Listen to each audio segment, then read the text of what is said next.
नमस्ते बच्चों। उम्मीद है मेरी सारी वीडियो आपको अच्छी भी लग रही है और आपको काफी अच्छे से समझ भी आ रहा है।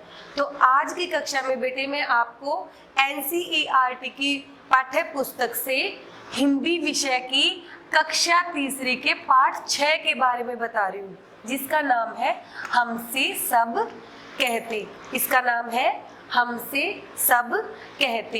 इस कविता को लिखने वाले जो कवि हैं उनका नाम है निरंकार देव सेवक। तो जो निरंकार देव सेवक जी ने अपनी कविता बताई है बेटे, उसमें एक बच्चा है जो काफी शिकायत कर रहा है और शिकायत करते हुए वो क्या कह रहा है, कैसे कह रहा है, वो आज मैम आपको समझाएंगी। तो सभी बच्चे ध्यान से समझेंगे। नहीं सूर्य से कहता कोई, धूप यहाँ पर मत फैलाओ। बच्चा कह रहा है कि जो सूर्य होता है यानी जो सूरज होता है उसे तो कोई कभी टोकता ही नहीं है कि यहाँ धूप मत फैलाओ, वहां धूप मत फैलाओ। भले ही वो हमारे घर के आंगन से घर के कमरों तक आ जाती है, लेकिन उसे टोकने वाला कोई भी नहीं है। कोई नहीं चांद से कहता, उठा चांदनी को ले जाओ। और कोई भी चांद से यानी कि चंद्रमा से कोई भी ये नहीं कहता कि अपनी चांदनी को यानी अपनी शीतलता को यहाँ से ले जाओ। भले ही कितना भी ठंडा वातावरण हो, कितनी भी मौसम में वातावरण में ठंडक हो, कभी भी कोई भी चांद से कोई भी गिले शिकवे नहीं करता। कोई नहीं हवा से कहता, खबरदार जो अंदर आई। कई बार हवा जो है इतना विकराल रूप ले लेती है यानी कि आंधी के रूप में बदल जाती है, फिर भी कोई भी उसे टोकता नहीं है कि तुम आंधी के रूप में हवा अंदर मत आओ, इतनी धूल मिट्टी हमारे घर में मत लाओ, ऐसा उसे कोई भी टोकता नहीं है। बादल से कहता कब कोई, क्यों जलधार यहाँ बरसाई। और जो बादल होते हैं, जो मेघ होते हैं, उनको कोई भी ये नहीं कहता कि इतनी जलधार यानी कि जल का लगातार बहना जो होता है वो इतनी स्पीड से यानी इतनी गति से होता है कि कई बार हमारी जो गलियां हैं, सड़कें हैं, चारों तरफ से भर जाती हैं, हमें आने जाने में दिक्कतों का सामना करना पड़ता है। लेकिन उसे कोई भी बादल को ये नहीं कहता कि आप यहाँ पर मत बारिश कीजिए, आप यहाँ पर वर्षा मत लेकर आइए। फिर क्यों हमसे भैया कहते, यहाँ न आओ भागो जाओ। तो कवि क्या कह रहे हैं कि फिर बच्चा शिकायत के अंदाज में कह रहा है कि फिर क्यों हमसे भैया कहते। जब चांद से कोई नहीं कह रहा है, सूरज से कोई नहीं कह रहा है, बादल हवा से नहीं कह रहा है, तो हम ही से बार बार भैया ये क्यों कह रहे हैं कि यहाँ न आओ, मतलब जहाँ भैया बैठे वहां मत आओ, भागो जाओ, यहाँ से बाहर जाके खेलो। अम्मा कहती है घर भर में, खेल खिलौने मत फैलाओ। यहाँ तक कि जो हमारी माँ है सॉरी, वो भी हमें ये कह रही है कि आप घर के अंदर मत खेलो और अपने जो खेल खिलौने हैं जो कि बच्चों को बहुत ही प्यारे और सुंदर लगते हैं, वो घर के अंदर मत फैलाओ। मतलब कि जो हमारी माँ है, जो हमारा सबसे प्यारा रिश्ता है, वो भी हमें खेलने के लिए टोक रहा है। पापा कहते बाहर खेलो, खबरदार जो अंदर आए। यानी कि जो हमारे पापा हैं, पिताजी हैं, यहाँ तक कि हमारे पिताजी भी ये कह रहे हैं कि बाहर खेलो, अंदर मत आओ, यहाँ पर खबरदार यानी कि सावधान, अंदर काम है, काम मत बिगाड़ो और अंदर मत खेलो। हम पर ही सबका बस चलता, जो चाहिए वे डांट बताए।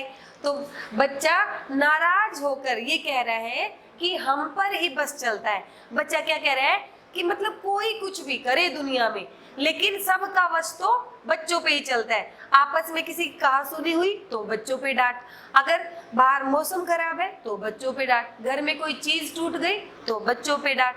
मतलब बच्चा काफी अंदर से उदास होकर ये कविता बता रहा है कि हमें ही सब टोकते हैं, हमारे जो भी बड़े हैं हमें ही टोकते रहते हैं, बाकी जितने भी प्रकृति है कोई कुछ भी करे, किसी को कोई कुछ नहीं कहता है। तो आज की बेटा इस कविता में यहाँ तक की कविता मुझे उम्मीद है आपको काफी अच्छी समझ भी आ गई होगी। इसका वाचन और उच्चारण आपको काफी अच्छे से समझ आया होगा। आप इसे अकेले में बैठ के करके भी देखेंगे। हमेशा की तरह ही मैं शब्दार्थ यही आपको करा रही हूँ। सूर्य यानी कि सूरज, उसके बाद है चांद यानी कि चंद्रमा, चांदनी यानी शीतलता, उसके बाद है हवा यानी समीर, पवन भी आप इसको कह सकते हो, खबरदार यानी कि सावधान, जलधार, जल की धारा यानी लगातार जल का बहाव, बादल यानी कि मेघ, उसके बाद यहाँ आते हैं भैया यानी कि भाई, आपका भाई होगा, वो बड़ा भी हो सकता है छोटा भी, लेकिन भैया यानी भाई, अम्मा यानी माँ, खेल खिलौने तो खेल खिलौने ही रहेंगे। उसके बाद है पापा यानी पिताजी, खबरदार मैंने पहले भी करवाया है यानी सावधान, डांट यानी गुस्से में किसी को कुछ कहना। तो बेटे आपने देखा यहीं से आपको शब्दार्थ करने हैं। इसके जो आपको पेपर करना होता है वो 2 तरीके से 3 तरीके से आ सकता है। इसमें से हम कोई भी लाइन उठा सकते हैं। जैसे मैं आपको कह सकती हूँ नहीं डैश से कहता कोई, तो डैश में अगर आपको कविता का ज्ञान है तो आप भर सकते हैं नहीं सूर्य से कहता कोई। खबरदार जो डैश आई, खबरदार जो अंदर आई, तो एक तरीका तो ये हो गया। दूसरा, मैं आपसे बहुवैकल्पिक प्रश्न पूछ सकती हूँ, जैसे कि बाहर खेलने के लिए कौन कह रहा है, भाई, माँ और पापा, तो आपको सही ऑप्शन पे टिक करना होगा या वो उठा के लिखना होगा। तो सही ऑप्शन क्या होगा बेटे, पापा। तो एमसीक्यू में भी पूछा जा सकता है, लाइनों में से कोई भी शब्द हम हटा देंगे और उस शब्द का आपको अगर ज्ञान होगा, कविता आपको पता होगी तो ही आप भर सकते हैं। और फिर हो गए प्रश्न उत्तर। प्रश्न उत्तर हमेशा की तरह ही हर लाइन से आपको प्रश्न उत्तरों का ज्ञान होना चाहिए। उसके लिए आपको पूरी कविता का ज्ञान होना अति आवश्यक है। तो हम पूछ सकते हैं जो सूर्य है वो क्या करता है। पहला ही प्रश्न है, कविता में जो सूर्य है वो क्या करता है। सूर्य क्या करता है, धूप फैलाता है।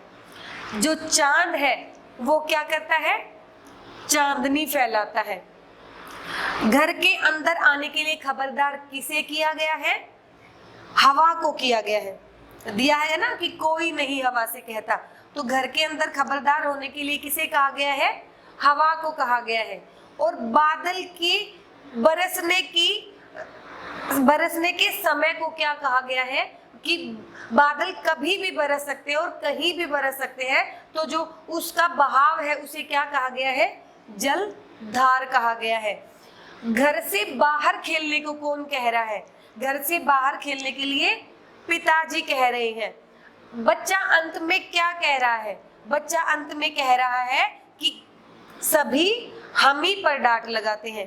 कविता में अधिकतर एक प्रश्न पूछा जाता है कि हमसे सब कहते कविता के कवि कौन है, या हमसे सब कहते कविता किसने लिखी है। तो उसका उत्तर होगा बेटे निरंकार देव सेवक। ऐसे ही आपकी पाठ्य पुस्तक में कई लाइनें हैं जो आपको खुद से भरनी है। उसके लिए आपको कविता को अच्छे से कंठस्थ करना होगा। उम्मीद है आज की कक्षा की पूरी कविता आपको काफी अच्छे से समझ भी आ गई है और उम्मीद है आप इसे दोबारा से याद भी करेंगे। वाचन उच्चारण इसका समय समय पर करते रहेंगे। अपना ध्यान रखें, खुश रहें। Thank you.